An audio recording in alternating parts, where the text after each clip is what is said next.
Chegamos à última lição deste trimestre e que desfecho poderoso, a Assembleia de Jerusalém. Aqui nós vemos que a Igreja de Cristo não é apenas um organismo vivo, cheio do Espírito Santo, mas também uma organização que precisa de ordem, de unidade e de direção. Havia uma crise na igreja. Alguns queriam impor aos novos convertidos gentios a guarda da lei judaica, a guarda da lei de Moisés, principalmente como um meio de salvação. Mas, no meio da tensão, a liderança se reuniu, buscou a direção do Espírito e decidiu que a salvação é pela graça, somente pela graça. Não é pelo que nós fazemos, mas é pelo que Jesus fez por nós. Esse episódio nos ensina que a igreja, guiada pelo Espírito Santo, pode vencer conflitos doutrinários e preservar a comunhão. Hoje nós iremos mergulhar nesse texto de Atos capítulo 15 e entender como a igreja primitiva nos deixou um modelo de sabedoria, unidade e submissão ao Espírito Santo. E se você puder, compartilhe esta aula com mais alguém, comente, marque aquela pessoa que ama a escola bíblica tanto quanto você. AD Ministério Verdade e Vida e EBD Explicada 2.0, a escola bíblica dominical que transforma vidas. Meus queridos e amados irmãos, hoje nós iremos estudar a lição de número 13. Lição de número 13, vamos falar sobre a Assembleia de Jerusalém, ou o Concílio de Jerusalém. E concílio está diretamente ligado a uma reunião eclesiástica, uma reunião de líderes religiosos para tratar de alguns assuntos pertinentes à fé, à moral, à ética, à disciplina na igreja. É onde a igreja, o seu corpo de liderança, se reúne para tratar assuntos doutrinários e assuntos também moral e disciplinar da igreja. Então nós temos aqui em Atos capítulo de número 15, irmãos, um texto muito importante que será a base aqui para a nossa lição, e quero mais uma vez louvar a Deus porque o autor da lição, o pastor José Gonçalves, fez uma excelente exposição deste capítulo 15, naquilo que diz respeito ao que ele vai abordar na lição, uma exposição muito bem feita, muito bem trabalhada, que nos ajuda a compreender também a nossa temática. Então, queridos, na lição de hoje nós iremos trabalhar ou meditar com os irmãos em Atos capítulo 15, verso 22 ao verso 32, mas, na verdade, o autor ele vai caminhar por todo o capítulo 15, a começar do verso 1 até o verso de número 32, onde será abordado aqui na nossa lição, ponto a ponto, trabalhando essa temática, tá bom? Vamos então avançando aqui para o nosso texto áureo da nossa lição e também para a nossa verdade prática. Nosso texto áureo diz o seguinte, Atos capítulo de número 15, verso 28. Na verdade, pareceu bem ao Espírito e a nós não vos impor mais encargo algum, senão estas coisas necessárias. Queridos, quando nós olhamos para Atos capítulo 15, versículo 28, nós percebemos que a decisão da igreja, ela foi, ou da liderança da igreja, ela foi uma decisão guiada pelo Espírito Santo. Não foi uma decisão isolada, não foi uma decisão pessoal, não foi uma decisão de um único líder, mas foi uma decisão onde houve uma reunião dos presbíteros, dos apóstolos, e ali, guiados pelo Espírito Santo, eles tomaram a decisão. E esse texto aqui vai destacar isso, a gente vai falar mais também no texto da lição, quando assim formos expor também o verso 28, tá bom? E aí nós temos a nossa verdade prática. Em sua essência, a igreja é tanto um organismo, ou seja, ela é tanto um organismo vivo, que não depende de parede, que não depende de lugar, que não depende de uma cidade ou de uma região ou de um grupo religioso, mas também ela é uma organização, ela tem uma localidade, ela tem um endereço, ela pertence a um país, ela pertence a um estado, ela pertence a uma cidade, ela está localizada em uma rua, ela é também uma organização. E como tal, precisa seguir princípios e regras para que ela possa funcionar de forma plena. Então, toda a igreja, irmãos, tanto no sentido de um organismo vivo, como no sentido de uma organização, ela precisa, obviamente, em especial no que diz respeito à organização local, ela precisa de ordem, princípios, de regras. Até a igreja, irmãos, no seu aspecto espiritual, ela tem regras espirituais, princípios espirituais, nos quais nós baseamos a nossa fé, baseamos a nossa caminhada em Cristo Jesus. Então nós temos a nossa leitura bíblica em classe. Atos 15, verso 22 em diante, diz assim a palavra de Deus. Então pareceu bem aos apóstolos e aos anciãos, com toda a igreja, eleger varões dentre eles e enviá-los com Paulo e Barnabé a Antioquia, a saber, Judas, chamado Barsabás, e Silas, varões distintos entre os irmãos. E por intermédio deles escreveram o seguinte: os apóstolos e os anciãos e os irmãos, aos irmãos dentre os gentios que estão em Antioquia, Síria e Cilícia. Saúde, porquanto ouvimos que alguns que saíram dentre nós vos perturbam com palavras e transtornaram a vossa alma, não lhes tendo nós dado mandamento. Pareceu-nos bem, reunidos concordantemente, eleger alguns varões e enviá-los com os nossos amados Barnabé e Paulo, homens que já expuseram a vida pelo nome do nosso Senhor Jesus Cristo.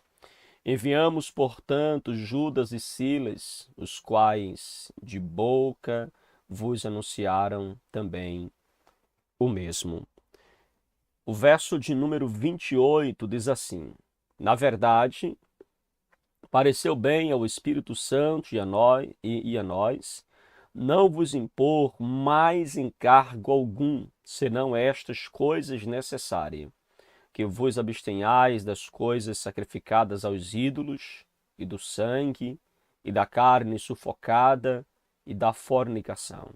Destas coisas fareis bem se vos guardardes. Bem vos vá.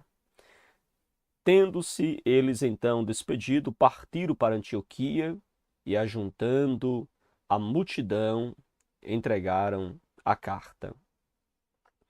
E quando a leram, alegraram-se pela exortação. Depois, Judas e Silas, que também eram profetas, exortaram e confirmaram os irmãos com muitas palavras.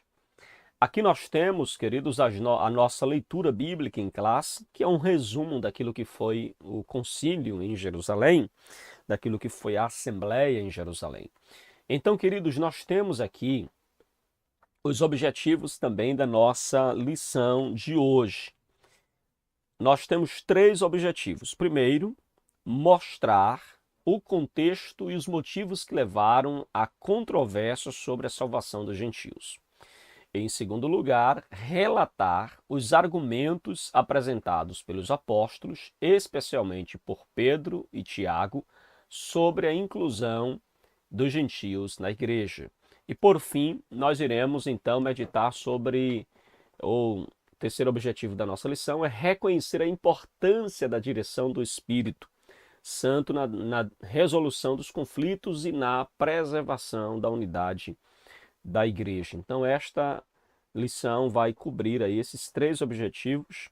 Eu quero chamar a sua atenção para nós fazermos um rápido passeio aqui no capítulo de número 15 do livro de Atos, só para que você possa se situar, para que você possa compreender melhor. Eu fiz aqui um breve resumo daqui do capítulo 15, que nós temos um dos capítulos mais decisivos, irmãos, de todo o livro, porque nós temos aqui o Concílio de Jerusalém. É onde a igreja resolve as questões relacionadas aos gentios convertidos.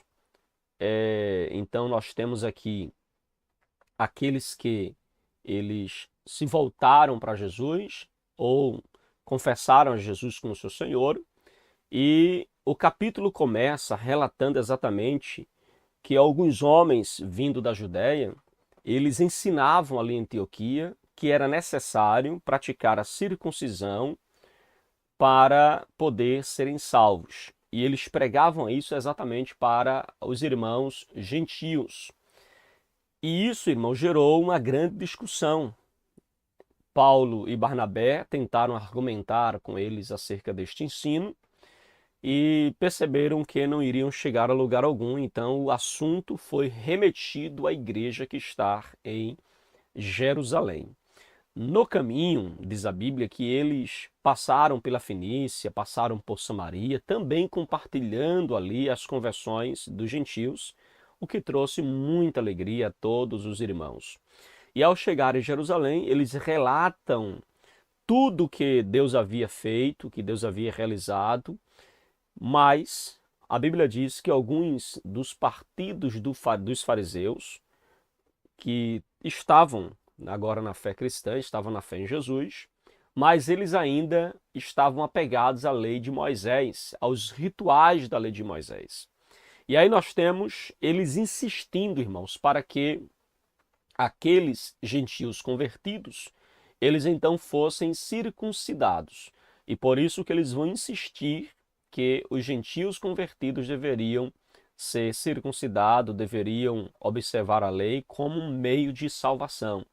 E é diante disso que a Assembleia em Jerusalém, ela composta de apóstolos e os anciões, ou os presbíteros, eles então vão se reunir para discutir a temática. E o primeiro a falar aqui é o apóstolo Pedro, que toma a palavra e lembra para todos aqueles ali presentes de que Deus já havia mostrado a aprovação dos gentios quando, pregando aos gentios, eles haviam recebido também o Espírito sem qualquer distinção de etnia. E aí você percebe que logo após, Tiago, o líder também da igreja em Jerusalém, confirma a decisão e confirma a palavra de Pedro citando as Escrituras. Tiago, um líder também já com uma certa experiência ali pastoral, você percebe pelas palavras e pela resolução que ele vai dar. Então eles decidem, baseado nas Escrituras, mostrando que a inclusão dos gentios fazia parte então do plano de Deus, irmãos.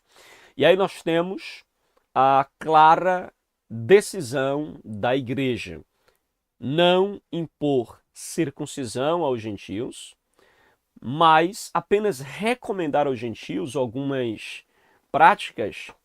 Eles se abstenham de algumas práticas para evitar ali uma certa divisão na igreja, um mal-estar com relação aos judeus que ainda estavam muito apegados às leis de Moisés. E aí nós percebemos algumas restrições que estavam ligadas à idolatria, à imoralidade sexual, ao consumo de sangue e também a comer carne de animais que foram estrangulados. Então veja que essa carta ela é enviada para a igreja em Antioquia por meio de Silas, por meio de Judas, o Judas também conhecido como Barsabás, junto com Paulo e Barnabé, que vão até Antioquia ler esta carta para a igreja em Antioquia. A Bíblia diz que os gentios receberam a decisão com muita alegria, ou seja, eles foram encorajados através da palavra ministrada por Silas, por Barsabás, por Paulo e por Barnabé. E o capítulo então termina relatando que Judas e Silas, eles após algum tempo retornam para Jerusalém, só que Silas resolve ficar em Antioquia.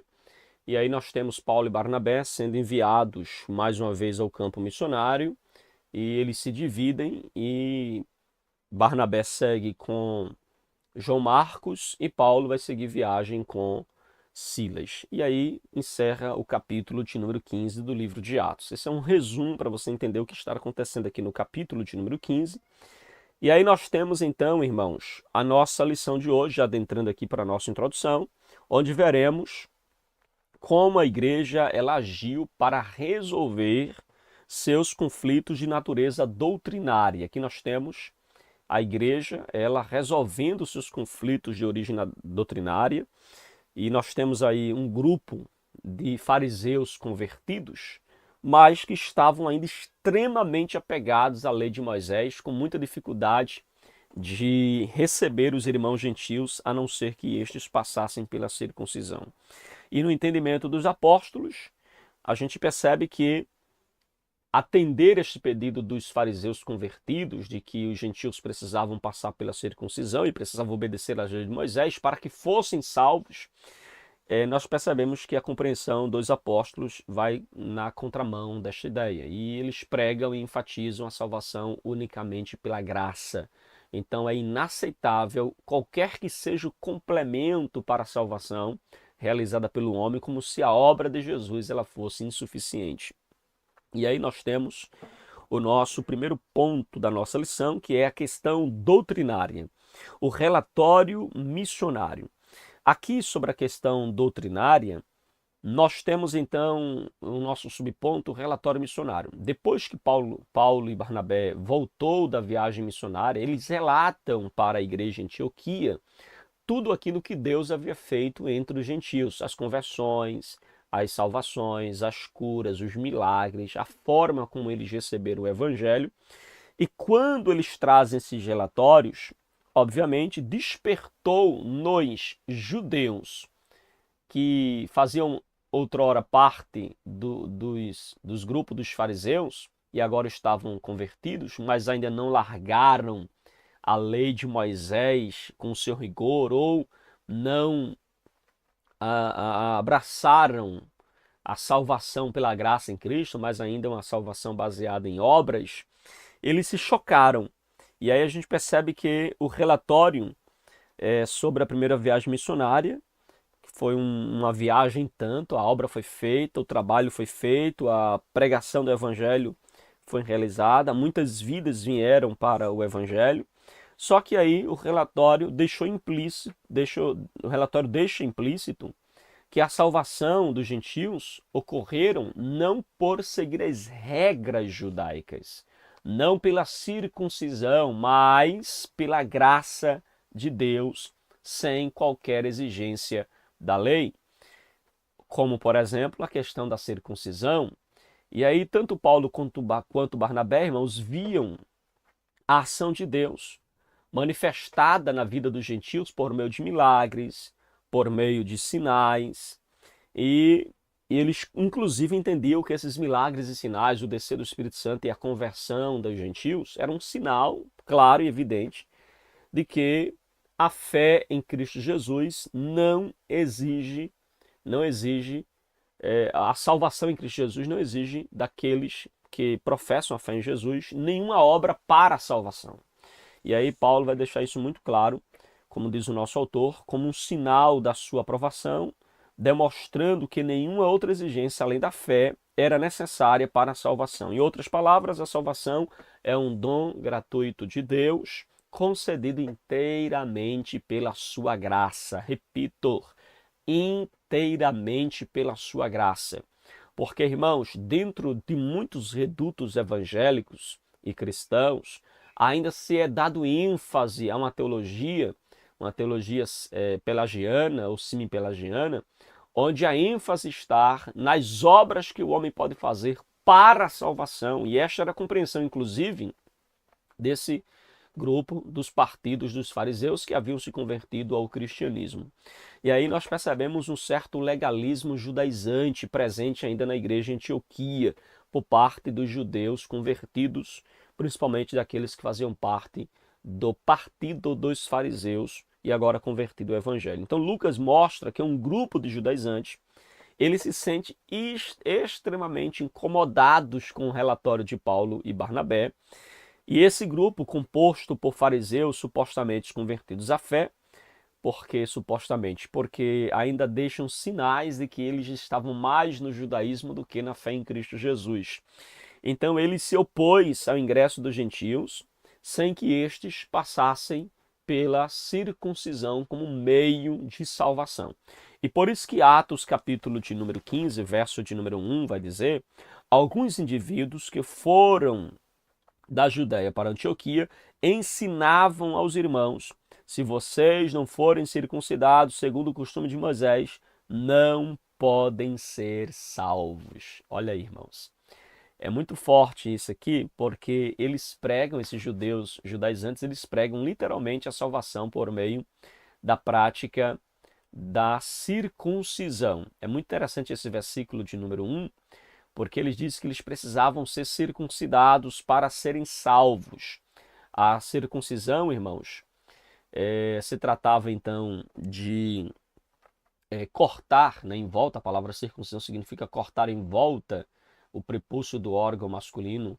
Então você percebe que se trata literalmente aqui de uma prática, um ritual da lei de Moisés que eles colocam como condições para, ou como condição para a salvação, irmãos. Vocês não podem ser salvos. E aqui a palavra não podem ser salvos indica que uma condição absoluta para a salvação, segundo esses do partido dos fariseus, eram então a circuncisão. Era necessário que eles fossem circuncidados como um meio de salvação. E aí, obviamente, o texto nos mostra, no versículo 2, que houve uma grande discussão de Paulo, Barnabé, com estes irmãos, ou com estes indivíduos, como diz o versículo 1, que vieram, né, que foram da Judéia para Antioquia. E diga-se de passagem, Tiago vai mostrar lá no versículo 24 que sem autorização, eles não tinham autorização para ir até Antioquia. E aqui por isso que a gente fala de uma suposta conversão destes, porque eles não tinham autorização para ir até Antioquia, mas eles saem da Judéia, vai até a igreja de Antioquia, parecendo fiscais, para ver se porventura dentro da igreja de Antioquia havia gentios sendo acolhidos. E de fato, quando eles perceberam que tinham gentios sendo acolhidos, eles logo tentaram barrar, irmãos, esses gentios. E aí você percebe que no verso 2 diz, tendo surgido um conflito e grande discussão de Paulo e Barnabé com eles, foi resolvido que esses dois e mais alguns fossem a Jerusalém aos apóstolos e presbíteros para tratar dessa questão. A expressão grande discussão que aparece aqui no texto revela, irmãos, indicar literalmente um grande conflito. Ou seja, uma severa discussão se levantou entre eles. Ou seja, quase que uma revolta acontece ali relacionada a esse grupo, a esses indivíduos, com Paulo e com Barnabé. E veja que aqui essa grande discussão é um termo forte que revela que não se tratava de uma pequena diferença ou de uma leve opinião, mas se tratava literalmente de uma disputa teológica intensa, grande, capaz, inclusive se não tratada, dividir a igreja. Então, o termo que aparece aqui para discussão é uma palavra que pode significar controvérsia ou discussão, que carrega a ideia aí literalmente de um debate investigativo, uma discussão intensa sobre a questão dos gentios serem aceitos somente pela fé, independente das obras. Então, nós temos aqui uma análise crítica das ideias, que vai ser, inclusive, né, levada ali à igreja de Jerusalém, conforme nós vemos nos versos 3, nos versos de número 4. Isso é relatado à igreja de Jerusalém, a situação da igreja em Antioquia. E aí, irmãos, a exigência desses crentes dos partidos dos fariseus, como diz o versículo 5, mas alguns membros do partido dos fariseus, a palavra partido aí que aparece é a palavra grega para que dá origem à palavra heresia, ou a palavra grega para seita. Então nós temos aqui crentes que estavam no cristianismo, contudo, eles ainda se identificavam com a tradição farisaica, irmãos. Talvez até mais do que com o cristianismo. Isso é muito perigoso, porque colocaria ali em risco toda a pregação e a evangelização de Paulo e Barnabé para os gentios, que foram aceitos unicamente pela fé em Jesus, independente das obras.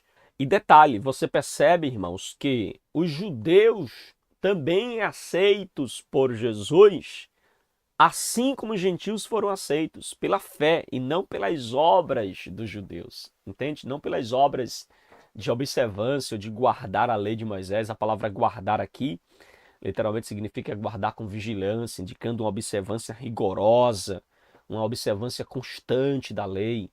Então era isso que eles queriam que os judeus, era isso que os judeus, ou dos partidos dos fariseus que estavam agora na igreja ou no cristianismo, queriam exigir dos gentios, irmãos.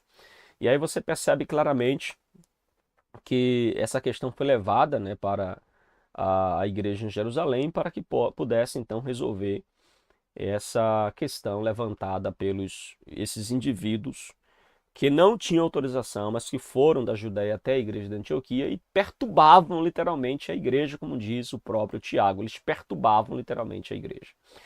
E aí nós temos a sinopse do ponto 1. A exigência da circuncisão aos gentios gerou um sério questionamento sobre a natureza da salvação em Cristo Jesus. E aí nós iremos para o ponto 2 da nossa lição, o debate doutrinário, uma questão crucial. Veja, a questão gentílica chegou a Jerusalém para ser tratada. Ela vai a Jerusalém para ser tratada, ser resolvida. E isso vai para lá exatamente porque Paulo e Silas, ou melhor, Paulo e Barnabé, conversando com aqueles que vieram da Judéia, não chegou a nenhum denominador, então foi necessário subir a Jerusalém um assunto para que lá fosse tratado. Então, os judaizantes que ali se encontravam deixaram claro que a igreja deveria circuncidar os gentios convertidos e ordenar que eles guardassem a lei de Moisés, observassem a lei de Moisés como meio de salvação. No entanto, no entendimento desse grupo, sem a observância da lei, ninguém poderia se salvar.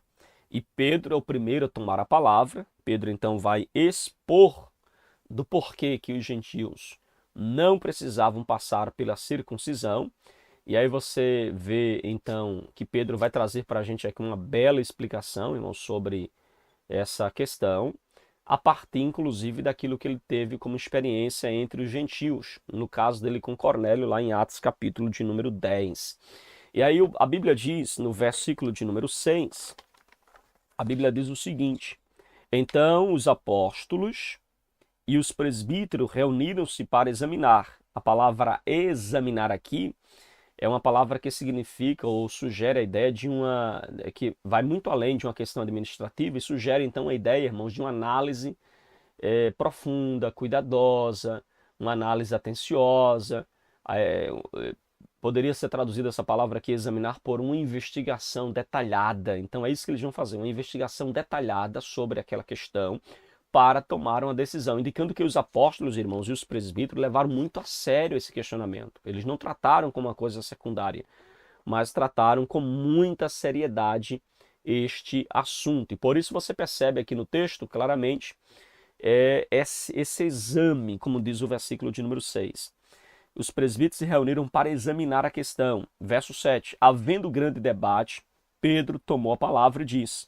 Então, no meio daquela discussão toda, Pedro toma a palavra e Pedro inicia então o seu discurso fazendo uma referência direta ao seu episódio lá em Atos capítulo de número 10, que é o assunto da conversão de Cornélio. E Pedro então começa dizendo que Deus me escolheu para levar a mensagem também do evangelho aos gentios. E vocês viram que quando eu preguei para Cornélio, Cornélio recebe do Espírito Santo tão quanto nós recebemos lá em Atos capítulo 2. Então Pedro mostra que os gentios, quando ouviram e creram no evangelho, este é então a fé, é o principal meio, né? Destaca aí que a fé é o principal meio da salvação. A pregação, ela vai gerar a fé, e a fé é então a única exigência para a salvação. E aí nós temos que o foco está na palavra, né? Nesse discurso de Pedro, o foco está na palavra, e a palavra aqui é uma referência ao evangelho, como instrumento divino para gerar a fé. E Pedro, irmãos, ele ainda diz ainda no verso de número 8, e Deus que conhece os corações, interessante essa expressão de Pedro, porque ele diz que Deus, ele conhece os corações, ou seja, aquele que conhece os corações, que conhece os gentios e o coração dos gentios, ele os recebeu por meio da fé. Mostra que Deus não baseia o recebimento de alguém por meio da aparência ou por meio de ritos externos, mas que Pedro ele prega aqui que Deus o recebe mediante a realidade interior, neste caso, a fé. Então eles são recebidos mediante a fé e não por meio de ritos, irmãos. E Pedro fala ainda no versículo de número 9 que e não estabeleceu distinção alguma entre nós e ele, purificando-lhes o coração por meio da fé. Vejam, enquanto os judeus buscavam purificar a sua vida por meio de rituais externos, lavar as mãos, lavar os pés, não tocar nisso, não tocar naquilo, por meio de rituais externos para se purificar, Pedro mostra que eles foram purificados de dentro para fora mediante a fé. Irmãos, isso é de uma grandeza, sabe? Sem comparação, irmãos. Essa explicação de Pedro é muito profunda. Deus purificou internamente, não por meio da lei, não por meio de rituais, mas Deus purificou internamente por meio da fé. Então nós temos aqui, ainda no verso de número 10, Pedro dizendo: agora, pois, por que vocês querem tentar a Deus? Irmãos, essa expressão de Pedro é forte, porque remete à ideia da época em que Israel tentava a Deus no deserto.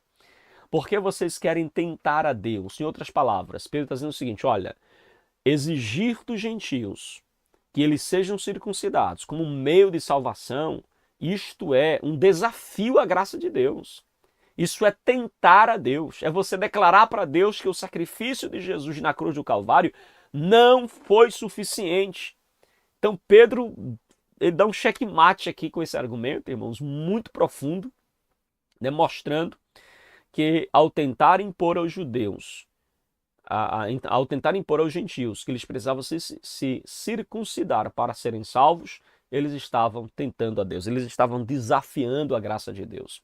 E mais do que isso, eles estavam colocando um jugo, irmãos, sobre os gentios.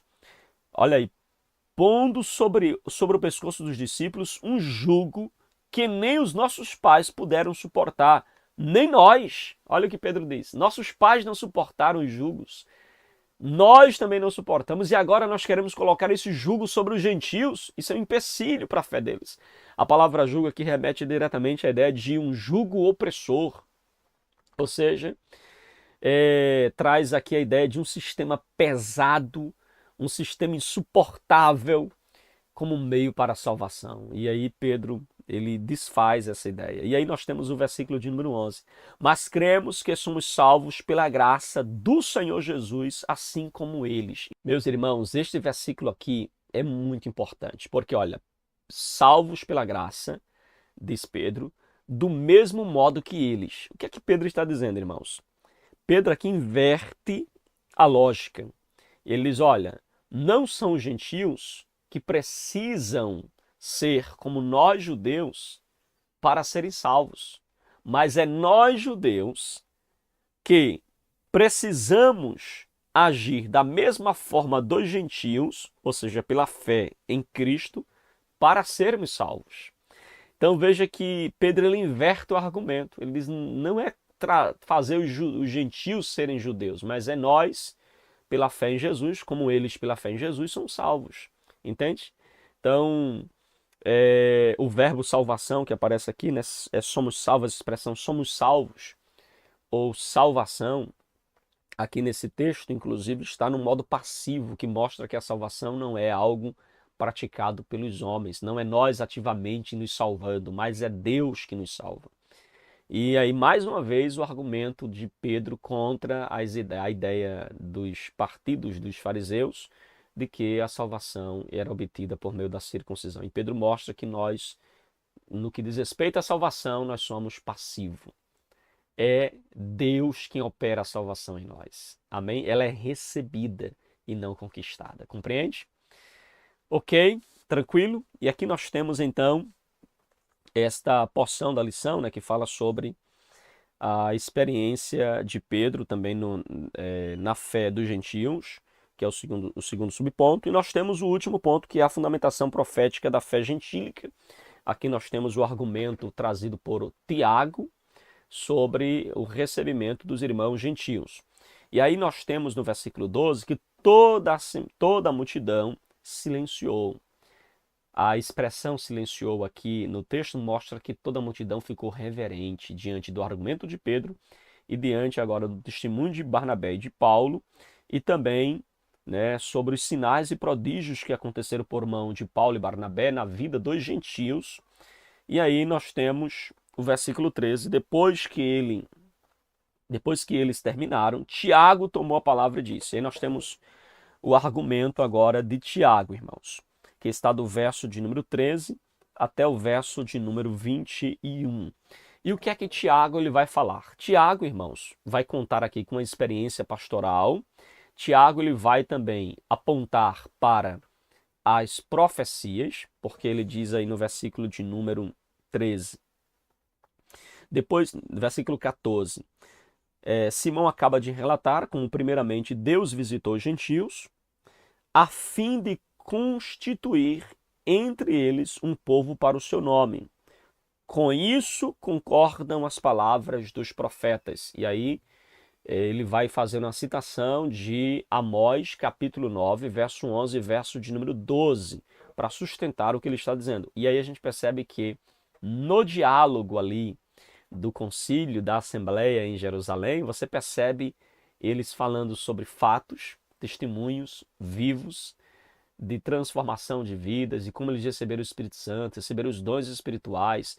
Nós temos Tiago evocando então a profecia bíblica do Antigo Testamento para sustentar o que ele vai falar aqui, e isso é muito importante. E ele então vai fazer essa citação aí de Amós, capítulo de número 9, verso 11, verso de número 12. E aí no verso de número 16 até o verso 18 ele faz esta menção. No verso 19 ele diz: isso julgo que não devemos perturbar aqueles que entre os gentios se converteram a Deus. Tiago vai dizer que nós não devemos perturbar os irmãos que eles se converteram a Deus. A palavra perturbar aqui que aparece é a palavra dificultar. Não vamos dificultar os irmãos gentios que professam a fé em Jesus. Não vamos dificultar. Ou seja, irmãos, nós não podemos sobrecarregar os gentios com requisitos das leis judaicas como meio para a salvação. Não devemos sobrecarregá-los. Coisas que nem nós gentios conseguimos, que nem nós judeus conseguimos cumprir, não podemos colocar sobre eles. Então, irmãos, aqui a gente tem uma lição muito importante. Se nós não tomarmos cuidado, nós começamos a colocar sobre a vida das pessoas que professam a fé em Jesus coisas que Jesus não exige delas. E o que há de pessoas que, infelizmente, por não conhecer a verdade do Evangelho, não querem seguir o Evangelho, é exatamente pela má compreensão do Evangelho. Porque alguns pregadores trazem uma mensagem extremamente legalista, dizendo aquilo que eles devem fazer para serem salvos, quando, na verdade, você é salvo para as boas obras e não as boas obras é feita para a salvação. E aí nós percebemos, irmãos, que Tiago traz algumas recomendações. A primeira recomendação é que eles se afastem de coisas contaminadas por ídolos, ou seja, carnes sacrificadas aos ídolos. A segunda é a imoralidade sexual. Algumas versões traduzem por fornicação, mas a palavra grega é a palavra porneia, que se trata então a práticas sexuais ilícitas, que era muito comum no culto pagão. E aí outra coisa que eles deveriam se abster, carne de animais sufocados, ou seja, de animais que foram mortos sem o devido sangramento.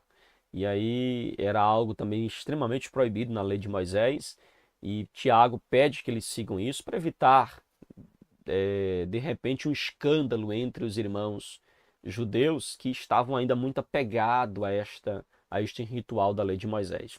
E por fim, ele também recomenda que a igreja se abstenha do sangue, da ingestão de sangue, que também era uma prática extremamente abominável para todo judeu. Então essas ficam as recomendações aqui de Tiago, que obviamente nós temos aqui uma recomendação moral e espiritual para proteger os convertidos da idolatria e também da imoralidade. E nós temos também uma recomendação social comunitária, ou seja, evitar ofensa aos judeus. e promover então a comunhão também entre as igrejas mistas, judeus e gentios. Então essa foi a proposta aqui apresentada por Tiago à igreja. Amém, queridos? Tranquilos? Então essa foi a proposta, essa foi a fundamentação teológica de Tiago à igreja. E aí nós temos a sinopse do nosso ponto 2. Os apóstolos usaram experiências espirituais e fundamentos proféticos para afirmar a aceitação dos gentios por Deus. Ok? Tranquilos? Vamos então para o nosso terceiro ponto da nossa lição. Tranquilos até aqui, irmãos? Alguma pergunta, alguma dúvida? Não? A decisão da Assembleia de Jerusalém, que nós já pontuamos aqui, qual foi a decisão da igreja? Salvação somente pela fé. Algumas coisas ficou recomendada de abster-se, não para a salvação, mas para evitar escândalo entre os judeus cristãos, para aqueles principalmente que estavam muito apegados ainda à lei de Moisés. Então eles trazem aqui algumas orientações, como o nosso autor ele vai pontuar também na nossa lição. É digno de nota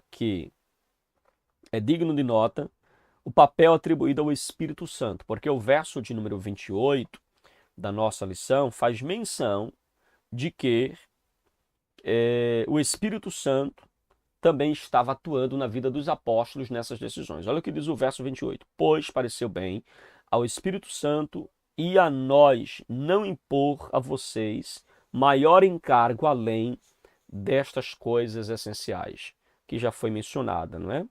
A questão que foi para eles se absterem, né? A questão de comer carne, animais sufocados, carne sufocada, comer sangue, praticar imoralidade sexual e também a questão das contaminações dos ídolos.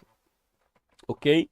Então, irmãos, o Espírito Santo, na descrição que nós temos aqui do relatório da igreja, da decisão enviada da igreja de Antioquia, a gente percebe que o Espírito Santo não era apenas uma matéria teológica do seminário, mas era uma pessoa real, presente na vida da igreja, influenciando as decisões da igreja. Então, hoje nós não podemos olhar para o Espírito Santo como apenas uma matéria, como apenas um assunto a ser estudado, a ser debatido. Não, irmãos. O Espírito Santo é uma pessoa e deve guiar a igreja em cada passo da igreja. Nós devemos contar com a sua presença em cada detalhe da igreja, irmãos. Inclusive, isto é o que faz uma igreja ela alcançar resultados favoráveis e abençoados, é exatamente ela estar na direção do Espírito Santo. E esse texto faz um paralelo, esse texto de Atos, capítulo de número 15, verso 28, faz um paralelo com Atos, capítulo 5, verso 32, onde também se destaca a participação ativa do Espírito Santo nas decisões da igreja, na vida da igreja. E aí nós temos as orientações do Espírito na Assembleia. Mais uma vez, nosso autor, ele menciona aí, Atos capítulo 15, verso 28, mostrando a atuação do Espírito Santo na igreja. E nós temos também aqui a observação feita por Lucas de que Judas e Silas, eles eram profetas. Esta menção de que eles eram profetas mostra literalmente o uso dos dons espirituais na vida da igreja, inclusive para tomar decisões, para agir, para resolver conflitos. Nós temos então a manifestação dos dons espirituais presente na vida da igreja. Aqui está literalmente uma referência ao dom de profecia que havia na vida de Judas e também de Silas, que eram ali também cooperadores na igreja primitiva. Então esse era o padrão da igreja primitiva. E esse padrão da igreja também deve ser o nosso padrão hoje. E aí nós temos o parecer final da Assembleia, que é o que está relatado do verso de número 23 ao verso de número 29. Inclusive fez parte aí da nossa leitura. Depois dos intensos debates, o parecer da Assembleia foi de que os gentios deveriam se abster das coisas sacrificadas aos ídolos, do sangue, da carne sufocada e da fornicação. Fica óbvio que a igreja procurou resolver a questão, irmãos, mantendo-se rigorosamente fiel à doutrina da salvação pela graça, mas evitando os extremos de rejeitar os irmãos judeus que também compartilhavam da mesma fé. Então veja que Tiago ele propõe uma uma conciliação, um equilíbrio. Um equilíbrio. Havia coisas que os cristãos gentios tinham que fazer para andar em comunhão ou em paz com os irmãos judeus, evitando ali desgaste entre eles. Então, o legalismo deveria ser rejeitado, obviamente, mas os crentes judeus não. Da mesma forma, os gentios, eles deveriam ser aceitos, mas não deveríamos impor a ele regras ou rituais das leis judaicas que não eram necessárias à salvação, ok? Então nós temos aqui, queridos, no finalzinho do nosso subponto 3, nós temos então o autor dizendo: assim ficou demonstrado que os gentios os gentios eram salvos pela graça, mas deveriam impor alguns limites à sua liberdade cristã, a fim de que o convívio com seus irmãos judeus não fosse conflituoso, percebe? Então, algumas orientações foram dadas exatamente para evitar conflitos com os irmãos judeus. Tranquilo? Aí a gente percebe que foi uma decisão equilibrada, irmãos. Eles tomaram a decisão equilibrada, não foi algo que ficou, por exemplo, pesado para os judeus ou pesado para os gentios, mas uma decisão equilibrada e pautada pela direção do Espírito Santo, pela palavra de Deus, pela experiência dos apóstolos, pela experiência dos presbíteros. Ok? Isso é muito lindo de se ver, né, como foi resolvido. E aí nós temos que essa decisão, essa resolução equilibrada se deu por meio da experiência prática de Paulo e Barnabé, se deu por meio do testemunho apostólico de Pedro, se deu por meio das escrituras proféticas de Amós, citada por Tiago, e se deu também por meio da sabedoria pastoral de Tiago em resolver este conflito. Então veja, tudo isso resultou em quê? Em uma decisão equilibrada, fiel ao evangelho e sensível às realidades culturais. Ok? Uma das coisas que a gente percebe aqui nitidamente é a autoridade, irmãos, a autoridade das escrituras sobre essas decisões. Você vê literalmente a autoridade das escrituras fazendo parte de cada detalhe dessas decisões para a glória de Deus. E aí nós temos uma frase que o nosso autor cita de Agostinho que diz assim: ame a Deus e faça o que quiser. Irmãos, esta frase de Agostinho, à primeira vista, pode parecer um chamado à libertinagem, mas quando a gente olha com atenção, ame a Deus e faça o que quiser, Agostinho está mostrando para a gente, literalmente, de que quando nós amamos a Deus, as nossas decisões serão sempre para agradá-lo. Então, se eu amo a Deus, eu posso fazer o que eu quiser, porque tudo o que eu fizer estará em consonância com a vontade de Deus. Não irei jamais contrariar o meu Senhor. E aí nós temos, irmãos, a sinopse do ponto 3. Guiada pelo Espírito Santo, a igreja decidiu preservar a graça e promover a comunhão entre judeus e gentios convertidos. Queridos, deixe-me fazer aqui um resumo daquilo que nós aprendemos hoje. Primeiro, a salvação ela é pela graça. Não é pelo que eu faço, é pelo que Deus fez por nós na cruz do Calvário. É pelo que Jesus fez por nós. Não é pelo que eu realizo, é pelo que Jesus realizou. Ok? Então, quando alguém pergunta o que é que você precisa para ser salvo? Fé. Fé em Jesus. Ponto final. Porque diz Efésios capítulo 2, versículo de número 8 em diante, que pela graça sois salvos mediante a fé, isto não vem de vós, é dom de Deus, não vem das obras para que ninguém se glorie. Então não é pelas obras, é pela fé em Jesus. Pastor, e aonde estão as obras? As obras são resultado da salvação, mas não é a causa da salvação. Repito, as obras é resultado da salvação, mas não é a causa da salvação. Você não faz boas obras para ser salvo, mas porque você é salvo, você vive em novidade de vida. Compreende? E aqui está a nossa conclusão, né? A frase final aqui. A igreja só permanece firme quando caminha guiada pelo Espírito e unida na graça. Amém? A igreja só permanece firme quando caminha guiada pelo Espírito e unida pela graça. As nossas decisões precisam ser debaixo da direção do Espírito Santo. Amém, meus irmãos? A nossa conclusão E aqui finalizando o nosso trimestre, diz assim: a igreja sempre será desafiada a enfrentar os problemas que surgem em seu meio. Como igreja, teremos dificuldades doutrinárias, morais, ética.